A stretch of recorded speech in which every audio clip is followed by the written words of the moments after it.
الحمد لله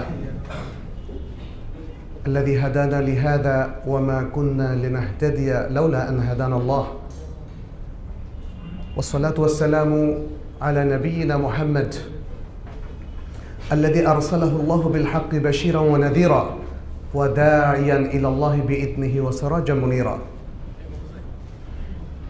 اللهم صل وسلم عليه وعلى آله وأصحابه الطيبين الطاهرين ومن تبعهم بإحسان إلى يوم الدين.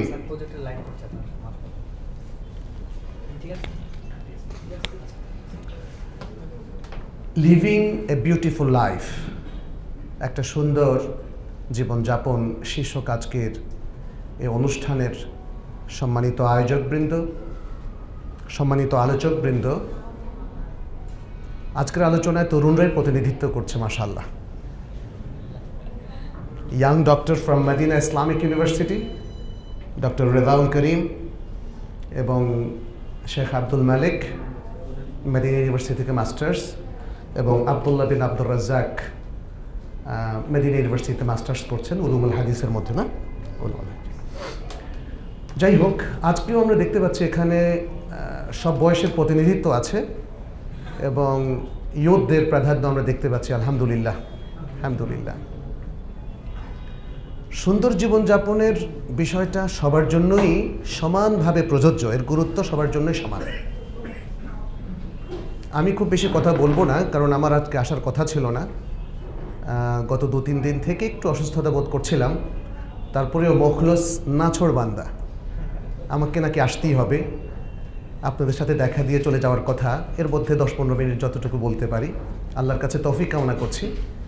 আল্লাহ আমাদের আপনাদের সবাইকে সঠিক দিন বোঝার, আমল করার এবং জীবনকে সুন্দরভাবে যাপন করার তৌফিক দান করুন।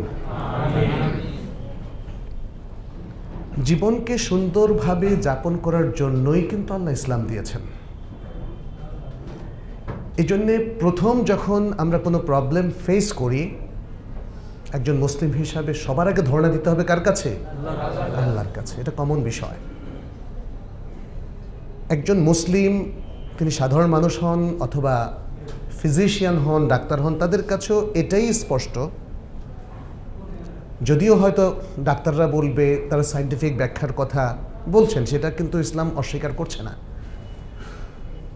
মেন্টাল হেলথ অথবা ফিজিক্যাল হেলথ কোনোটার ব্যাপারে ইসলামের সাথে সত্যিকার অর্থে কোনো কন্ট্রাডিকশন নেই। তবে আমাদের প্রায়োরিটিসগুলো, আউলাউইয়াত কিভাবে সেট করব, সেটা কিন্তু কোরআন এবং সুন্নাহর আলোকেই করতে হবে। কারণ কোরআন সুন্নাহ হচ্ছে আমাদের সব। আমাদের আইডিওলজির মূল সোর্স হচ্ছে কোরআন এবং সুন্নাহ। মাকাসিদ শরিয়া, অর্থাৎ আল্লাহ যে শরিয়া দিয়েছেন তার মূল যে গোলস, অবজেক্টিভস, সেটাও সেট করে দিয়েছে কি? কোরআন এবং সুন্নাহ। মাকাসিদ শরিয়া আমরা নিজেরা তৈরি করি নাই। অতএব যে কোনো ক্ষেত্রে কি করণীয়, সেই প্রায়োরিটিটা নির্ধারণ করতে হবে আল কোরআন এবং আস সুন্নাহর আলোকে। সেই জন্য আমরা বলবো, জীবনটাকে শুরু করতে হবে রবের যে জ্ঞান আছে, যে ইনস্ট্রাকশন আছে, যে নির্দেশনা আছে, সেটা দিয়ে। এবং সেটার মধ্যেই আছে কিভাবে দাওয়া গ্রহণ করতে হবে, ডাক্তারদের কাছে যেতে হবে, তাদের কি কি পরামর্শ আমরা নেব, তাই না? মেন্টাল হেলথের ব্যাপারে ডক্টর কুশল অত্যন্ত চমৎকার আলোচনা করেছেন।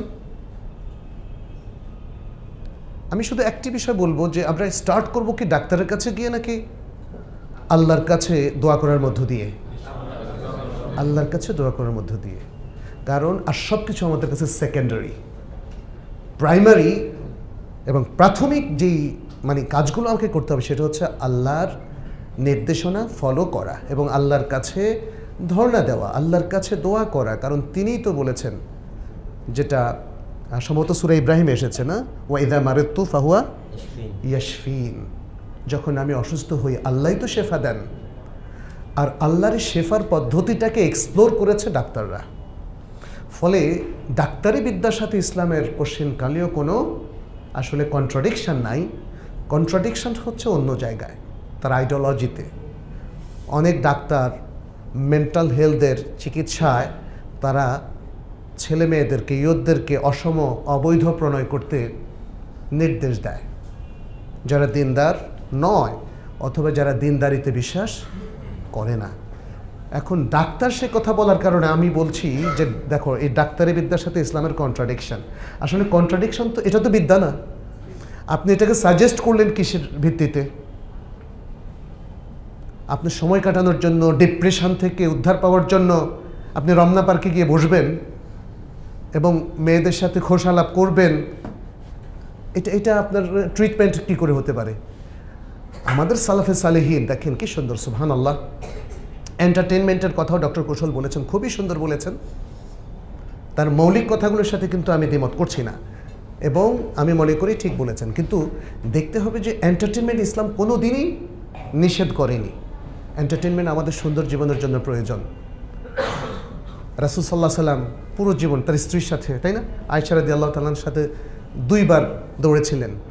একবার হেরেছেন, একবার জিতেছেন, দ্বিতীয়বার জিতেছেন। এবং বলে যে ওই যে আগে যে তুমি হারাইলা, আজকে আমি হারাইলাম। সুবহানাল্লাহ। এভাবে রাসূল সাল্লাল্লাহু আলাইহি সাল্লাম বাক্য দিয়েও মজা করতেন, কবিতার ছলে কথা বলতেন, সাজা ছিল সেখানে। রাসূল সাল্লাল্লাহু আলাইহি সাল্লাম সাহাবাদের সাথে মজা করতেন, তাই না, সঙ্গীদের সাথে মজা করতেন, স্ত্রীদের সাথে মজা করতেন নানাভাবে। তার মানে হচ্ছে entertainment is part of our life, our beautiful life. ইসলাম সেটাকেও বলেছে। তবে জীবনটা তো শুধুই আনন্দ উল্লাস না, সে কথাও কিন্তু তিনি বলেছেন। এন্টারটেইনমেন্টটাকে জীবনের মেইন কাজে পরিণত করা যাবে না, এবং ইসলামও সেটাই বলেছে। আসলে আপনি যখন এন্টারটেইনমেন্টটাকে মেইন কাজে পরিণত করবেন, তাহলে ইউরোপীয় সভ্যতার মতো অবস্থা হবে। কি? সেখানে সবাই নাচবে, গাইবে, ক্লাবে অশ্লীলতার মধ্যে গা ভাসিয়ে দেবে এবং প্রোডাক্টিভিটি ভুলে যাবে। আজকের ইউরোপীয় সভ্যতা কিন্তু হাজার ধরনের প্রবলেম ফেস করছে। আনফর্চুনেটলি আমরা মুসলিমরা খুব বেশি গবেষণা পছন্দ করি না বা করি না, রিসার্চ ওরিয়েন্টেড না। ফলে তাদের ল্যাকিংসগুলো খুব সামান্যই আমরা আসলে ধরতে পারি। আরও যে বিশাল তাদের ল্যাকিংসগুলো, সেগুলো আমরা নিয়ে চিন্তা করি না। তাদের ডিপ্রেশন অনেক বেশি, তারা ফ্যামিলি লাইফ ভুলে গেছে, কারণ ফ্যামিলি লাইফ মেনটেন করার মতো যোগ্যতা তাদের নাই। ফলে তারা এখন বলছে লিভ টুগেদার, একটা সংস্কৃতি তৈরি করেছে, কালচার, সেটা আমাদের উপর চাপিয়ে দিয়েছে। আর আমাদের ছেলেমেয়েরা ভাবতেছে ও ওয়াও না। আসলে ইসলামের মধ্যে সব কিছু আছে। সুবহানাল্লাহ। কোরআন তেলাওয়াত করেন, কি সুন্দর এন্টারটেইনমেন্ট। কিন্তু কোরআন এন্টারটেইনমেন্টের জন্য নাজিল হয়নি। কিন্তু কিতাবুন আনজালনাহু ইলাইকা মুবারাকুন লিয়াদাব্বারু আয়াতিহি ওয়া লিয়াতাযাক্কারা উলুল আলবাব। সুবহানাল্লাহ। এর প্রত্যেকটা বাক্য, এর বাণী, এর বক্তব্য, এর আদেশ নিষেধ নিয়ে চিন্তা ভাবনার জন্য কোরআন নাজিল হয়েছে, এবং এটা বরকতময় কিতাব, এবং যেন মানুষ এর থেকে উপদেশ গ্রহণ করে। কিন্তু ইসলামের পুরো ম্যানেজমেন্টটা, ব্যবস্থাপনাটা এতটাই সুন্দর, যেটা সব সাইডে মানুষকে বেনিফিট দেয়। আপনি যদি ফিজিক্যাল হেলথের কথা বলেন, এখানে অনেক সুন্দর সুন্দর ইনস্ট্রাকশন পাবেন। মেন্টাল হেলথের কথা বলেন, কোরআন এবং সুন্নায় অনেক সুন্দর সুন্দর আপনি ইনস্ট্রাকশন পাবেন। যেমন ওসিডির কথা বলা হয়েছে, তাই না? ওসিডি তো উনি ব্যাখ্যা করেছেন। ওসিডির সুন্দর ট্রিটমেন্ট সহিহ মুসলিমের হাদিসের মধ্যে এসেছে। রাসূল সাল্লাল্লাহু আলাইহি সাল্লাম বলেছেন, যদি কেউ রাকাত সংখ্যার ব্যাপারে সন্দেহ পোষণ করে, তাহলে সে ইয়াকিনের উপরে বেনা করবে। ইয়াকিন 3 রাকাত আর 4 রাকাত, এর মধ্যে সন্দেহ হলে কয় রাকাত ধরে নেবে? 3 রাকাত। ফলে দেখেন, ওসিডির প্রবলেমটাকে কাটানোর জন্য চমৎকার একটা পরামর্শ। ইয়াকিনের উপর তোমরা বেনা করো। ইয়াকিনকে ধরে নিয়ে বাকি, মানে যাতে করে এই যে এই কনফিউশন সৃষ্টির কারণে তার যে একটা মানসিক প্রবলেম দেখা দিয়েছিল, সেটাকে একদম মাটি দেওয়া হলো। কি? পরে সোসেজদা করে নাও সালাতের মধ্যে। আর ওযুর মধ্যেও যেমন একটা মূল নীতি, এর পক্ষে অনেক কোরআন হাদিসে দলিল আছে, আল ইয়াকিনু লা ইয়াজুলু বিশাক। ইয়াকিন সন্দেহ দ্বারা কখনোই দূর হবে না। এই জন্য সন্দেহ সংশয় অনেক সময় আসতে পারে, মনে রাখতে হবে ইয়াকিনকে কিন্তু টুটানো যাবে না। ফলে এই মূলনীতির কারণে ওসিডির যে সমস্ত জায়গা, ওসিডির ইয়েটা কি, সমস্যাটা কি? ওসিডির সমস্যা প্রথম দিকে শুরু হয় অজু করলে মনে হলে অজু হয় নাই, অথবা অজু মনে হয় যেন চলে গেছে। সালাত পড়লাম, মনে হয় যেন সালাত ঠিক হয় নাই, আবার পড়ে, আবার মনে হয় যদি ঠিক হয় নাই, আবার পড়ে। এটা হলো ওসিডির সমস্যা। হাত ধুলো, ওই যেটা উনি বললেন, হাত ধুলো, মনে হয় যেন হাত ধোয়া ঠিক হয় না, আবার ধোয়, আবার ধোয়, আবার ধোয়, এভাবে করতে করতে 1 ঘন্টা চলে যায়। আর এটা যখন অনেক বড় সমস্যা হয়ে যায় তখন দেখা যায় যে সে ঘন্টার পর ঘন্টা লাগিয়ে দেয়। এগুলো ট্রিটমেন্ট আছে।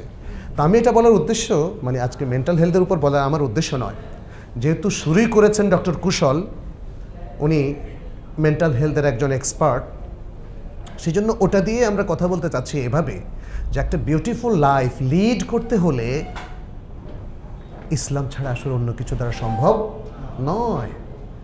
এটা more than proved, more than proved. কারণ পাশ্চাত্য সভ্যতা আজকে আমাদেরকে উপহার দিচ্ছে অন্যায়, অশ্লীলতা, অভদ্র আচরণ, অনাচার, ব্যভিচার, মদ্যপান। এবং যদি আপনার 31st নাইটে ওয়েস্টার্ন কোনো ইউনিভার্সিটিতে যান তখন দেখবেন যে কি হয়। আমার ওই 31st নাইটে কোথাও যাওয়ার সুযোগ হয়নি, কিন্তু আমি কিছু ইউনিভার্সিটিতে গিয়েছি ভিজিট করার জন্য, তাদের কাছে শুনেছি কি হয় সেখানে। এটা তো কোনো সভ্যতা সাপোর্ট করতে পারে না। তাহলে ইসলাম ছাড়া আর যত সভ্যতা আছে সবটাই কিন্তু এখন ভয়ঙ্কর অধপতনের মধ্যে আছে। অশ্লীলতার একদম টিম্মায় টপে তারা পৌঁছে গেছে। এবং এই জন্যই দেখবেন যে তারা ফ্যামিলি লাইফে মজা পায় না। অথচ আমাদের মুসলিমদের জন্য বিশ্বাস করেন সবচেয়ে শান্তির জায়গা হচ্ছে ফ্যামিলি। বাসায় যখন ফিরি তখন যদি মা বাবা থাকে, তিনি হচ্ছেন আমার শান্তির জায়গা, এবং তারপরে আমার স্ত্রী এবং আমার সন্তান, তাই না? আপনি দেখবেন এটা ফিল করবেন। আমাদের মাইন্ডসেটটা সেভাবে তৈরি করা হয়েছে এবং আল্লাহ এই ম্যানুয়ালটা দিয়েছেন। ফলে আপনি এই ম্যানুয়ালের বাইরে যখন চলে যাবেন, you can not lead a beautiful life. আপনার লাইফ কোনোদিন বিউটিফুল হবে না, হবে না, হবেই না, অসম্ভব। কারণ একজন প্রস্টিটিউট আপনাকে শান্তি দিতে পারে না। শান্তি দিতে পারে আপনার স্পাউস। আপনি স্বামী হলে আপনার স্ত্রী, আপনি স্ত্রী হলে আপনার স্বামী। এবং সেটাই তো সূরা রুমের মধ্যে আল্লাহ তাআলা বলেছেন, লিতাসকুনু ইলাইহা, লিতাসকুনু ইলাইহা। এবং আল্লাহ তাআলা বলছেন এটা হচ্ছে ওয়ামিন আয়াতিহি আন খালাকা লাকুম মিন আনফুসিকুম আজওয়াজাল লিতাসকুনু ইলাইহা ওয়া জাআলা বাইনাকুম মাওয়াদ্দাতাও ওয়া রাহমা। এটা আল্লাহ তাআলা তার আয়াত বলেছেন, দ্য সায়েন্স অফ আল্লাহ, আল্লাহর নিদর্শনের মধ্যে একটা। এটা সাধারণ গতানুগতিক ব্যাপার নয়। সুতরাং স্বামী স্ত্রীর এই যে আক্ত, এই যে বন্ধন, এটা শুধু সামাজিক বন্ধন নয়, এটা শুধুমাত্র ধর্মীয় বন্ধন নয়, এটা হচ্ছে the system of Allah which should not be and can not be violated. এটাকে ভায়োলেট করলে বিপর্যয় হবে, জীবন সুন্দর হবে না। আপনার সন্তান বৈবাহিক সম্পর্কের মধ্য দিয়ে আসবে, তখন সন্তানের প্রতি যে দায়িত্ববোধ তৈরি হবে সেটা অবৈধ প্রণয়নের মাধ্যমে হয় না। আপনি দেখেন পাশ্চাত্যের সিঙ্গল মাদাররা তাদের বাচ্চাদের দায় দায়িত্ব সেই নিচ্ছে। বাবা কোথায়, বাবা কোথায়, বাবারই তো খবর নেই। এবং মজার ব্যাপার হচ্ছে অনেক সিঙ্গল মাদাররা আসলে তারা ডাউট করে যে আমার এই সন্তানের বাবা কে, এবং সেটা নিয়ে টিভিতে অনুষ্ঠান হয় তাদের। অনেক বন্ধুদেরকে তারা একসাথ করে টিভিতে, এবং তখন একটা টকশোর মতো আলোচনা অনুষ্ঠান, বিনোদনমূলক, এটাকে তারা বিনোদনমূলক অনুষ্ঠানই বলে, চলে। ইন দ্য মিন টাইম সন্তান এবং এই প্রত্যেক পুরুষের ডিএনএ টেস্ট হয়, এবং তার মাধ্যমে তারা প্রমাণ করে যে আসল ফাদার, বায়োলজিক্যাল ফাদার কে। এগুলো এখন এন্টারটেনমেন্টের বিষয় হয়ে গেছে। মাইন্ডসেটটা কীভাবে নষ্ট হয়েছে দেখেছেন? কিন্তু মুসলিম মাইন্ড কখনো এভাবে সুখী হতে পারে না, এটা মনে রাখবেন।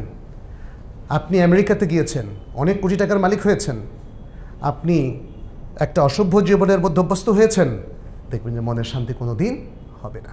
মুসলিমদের জন্য ইসলাম ছাড়া আসলে আর কোনোভাবেই তারা সুখী জীবনযাপন করতে পারে না। ইসলামটা কি, এটা নিয়ে তো আর আজকে আলোচনা করা যাবে না। অবশ্যই ইসলাম সেরকম নয় যেভাবে বিভিন্ন বাতিলপন্থী মানুষেরা বা বেদাতপন্থী মানুষেরা বা শিরিক বিদআতের মধ্যে মিক্স আপ যারা করে ফেলেছে তারা যেভাবে ইসলামকে উপস্থাপন করেছে সেটা কিন্তু আসলে ইসলাম নয়। আসলে ইসলামকে জানতে হলে আপনাকে কোরআন এবং সুন্নাহর কাছেই আসতে হবে, আপনাকে জ্ঞান চর্চা আসতে হবে, সহি ইলম জানতে হবে, এবং আসল ইসলামকে পাবেন আপনি রাসূলুল্লাহ সাল্লাল্লাহু আলাইহি ওয়াসাল্লামের জীবনীতে, আসল ইসলামকে পাবেন তার প্রিয় সাহাবীদের জীবনীতে, আসল ইসলামকে পাবেন ইসলামের সেই সমস্ত ওলামাদের জীবনীতে যারা সালাফে সালেহিনের মানহাজের উপর ছিলেন, যার পুরোভাগে আছেন সাহাবায়ে কেরাম এবং তাদের সঠিক অনুসারী এবং তারপরে তাদের অনুসারী। এজন্যে প্র্যাকটিক্যাল মানে বিউটিফুল লাইফ যদি জানতে হয় তাহলে সেই সমস্ত মহান ব্যক্তিদের জীবনীও আমাদের পড়তে হবে। লাকাদ কানা লাকুম ফি রাসূলিল্লাহি উসওয়াতুন হাসানা, নিশ্চয়ই তোমাদের জন্য রাসূলুল্লাহর মধ্যে রয়েছে উত্তম আদর্শ, লিমান কানা ইয়ারজুল্লাহা ওয়াল ইয়াউমাল আখির ওয়া যাকারাল্লাহা কাসীরা, সূরা আহজাবের মধ্যে আল্লাহ তাআলা বলেছেন। এবং এভাবেই আজকে আমাদের বিশেষ করে যারা আমাদের ছাত্র, যারা এখনও শিখছে অথবা শেখাচ্ছে, উভয়ের কাছেই যদি তাদের রিয়েল রোল মডেলদেরকে ইন্ট্রোডিউস করে না দেওয়া যায় তাহলে কিন্তু বিপর্যয় রোধ করা যাবে না। আমাদের বড় প্রবলেম হয়ে গেছে, আমাদের ছোট বাচ্চারা ফুটবল প্লেয়ারদেরকে বা সেলিব্রিটিদেরকে, তাদের কাছে এমনকি হিন্দু মুসলিমও ভেদাভেদ নাই, ক্রিকেটারদেরকে, গায়কদেরকে, গায়িকাদেরকে এবং অমুসলিম পলিটিশিয়ানদেরকে তারা তাদের রোল মডেল বানিয়ে নিয়েছে। ইন্না লিল্লাহি ওয়া ইন্না ইলাইহি রাজিউন। আমরা ঘৃণা ছড়াচ্ছি না, পৃথিবীর মানুষ যেভাবে চলুক সেটা তার ব্যাপার। আল্লাহ বলেছেন যার ইচ্ছা মানানুক, যার ইচ্ছা সে কুফরি করুক, বিচার করবেন তো আল্লাহ। আমরা বিচারের ভার কারো হাতে নিচ্ছি না এবং কাউকে রিফিউটও করছি না, কিন্তু সত্য পথে যদি চলতে হয় তাহলে সত্য পথে যারা চলেছেন তাদেরকেই আমাদের অনুসরণ করতে হবে, তাদেরকে আমাদের এক্সপ্লোর করতে হবে এবং আমার সন্তানদের সাথে, সমাজের ইয়তদের সাথে তাদেরকে পরিচয় করিয়ে দিতে হবে। এজন্য যেটা প্রয়োজন এটা আপনারা মনে রাখবেন। যেমন যদি কেউ কোনো প্রতিষ্ঠান করেন তাহলে আমাদের মহান মহান মানুষদের নামেও হতে পারে, সাহাবাদের নামে হতে পারে, তারপরে রাস্তা সাহাবাদের নামে হতে পারে, অথবা ইমাম বুখারী, ইমাম মুসলিম, ইমাম নাসাইর হতে পারে। কিছু কিছু ক্ষেত্রে আমরা দেখেছি অল্প কিছু সংখ্যক স্কলার অথবা ইমামদের নামে আমাদের দেশে কিছু প্রতিষ্ঠান বা হওয়া শুরু করেছে, মসজিদের নাম, কিন্তু আরও ব্যাপকভাবে হওয়া দরকার। ইমাম মুসলিমের নামে আমি এখনও দেখিনি, ইমাম নাসাইর নামে এখনও দেখিনি, ইবনু মাজার নামে এখনও দেখিনি। অথচ আমাদের দেশে দেখবেন যে যারা হয়তো সত্যিকার অর্থে আমাদের জন্য রোল মডেল না, এরকম বহু লোকের নামে বহু কিছু আছে। আর আমি অবাক হচ্ছি যে নামকরণের ক্ষেত্রে আমাদের বুদ্ধিমান ব্যক্তিরা গেল কোথায়। যেমন আমারই এক ফেলো একটা কলেজের টিচার, সে এমফিল করছে আমার আন্ডারে, সে একটা কলেজের টিচার, কলেজটার নাম কি, ছ্যাংড়ার চর ডিগ্রি কলেজ। আমি বললাম ছ্যাংড়াটা কি, বললো যে এটা আম গাছের উপরে কী যেন কি মাচা থাকে না কি যেন এরকম একটা বিষয়। তারপরে উত্তরার পাশে আছে কামারপাড়া, আরে ভালো নাম পাইলেন না আপনি, এরকম রানা ভোলা, তারপর ভেড়ামারা, কি পাখির নাম, পশুর নাম, কি সব, আরে এত সুন্দর সুন্দর টার্ম থাকতে আপনারা এগুলোতে যাচ্ছেন কেন? এটা কিন্তু একটা গুরুত্বপূর্ণ ইস্যু। আশা করি যে আমাদের এই প্রজন্মের লোকজন এবং বিশেষ করে ইউথরা তারা এই চ্যালেঞ্জগুলো হাতে নেবে। জীবনকে সুন্দর করার জন্য পুরো কালচারকে পরিবর্তন করতে হবে এবং টু দ্য বেটার। শুধুমাত্র ক্ল্যাশ করে পারা যাবে না, তাহলে আমাদেরকে বুদ্ধিমত্তা এখানে কাজে লাগাতে হবে। পৃথিবীতে এই মুহূর্তে, এই যুগে, এই শতাব্দীতে এসে বুদ্ধি এবং মেধার মাধ্যমে যা করবেন গায়ের জোরে তা পারবেন না, মনে রাখবেন। অতএব আমাদের জ্ঞান চর্চার দিকে বেশি মনোযোগ দেওয়া উচিত, আমাদের পড়াশোনার প্রতি বেশি মনোযোগ দেওয়া উচিত, রিয়াল যোগ্যতা অর্জন করা এবং বিশেষ করে কোরআন সুন্নাহ থেকে দ্বীনের সঠিক সমঝ, দ্বীনের সঠিক রূপরেখা যদি আমরা এক্সপ্লোর করতে পারি তাহলেই লিভিং এ বিউটিফুল লাইফ সম্ভব, তা নাহলে সম্ভব না। আমি একটা ফেক চিন্তা ভাবনা করলাম, নিজের মন মতো করে দিনকে বুঝলাম এবং সেভাবে লাইফ লিড করলাম, আর আপনি একটা সুন্দর জীবনযাপন করবেন এই প্রতিশ্রুতি কিন্তু আল্লাহ দেননি। আল্লাহ সে সমস্ত মুমিনদেরকে প্রতিশ্রুতি দিয়েছেন যারা সত্যিকার ইমানদার, যারা আমল সালেহ করেছে, যারা সত্যবাদী হয়েছে, যারা ইখলাসের সাথে আল্লাহর জন্য কাজ করেছে এবং যারা কোরআন সুন্নাহর ভিত্তিতে লাইফ লিড করেছে। আলহামদুলিল্লাহ, আমি নিজে ফিল করি আলহামদুলিল্লাহ যে বিশুদ্ধ আকীদা, বিশুদ্ধ ঈমান, কোরআন সুন্নাহর বিশুদ্ধ নির্দেশনার উপরে থাকলে আমার আর কিছু লাগবে না। আমার ধারণা ইনশাল্লাহ আমরা সবাই সেই রকম একটা চিন্তা চেতনা আমরা মানে লালন করি।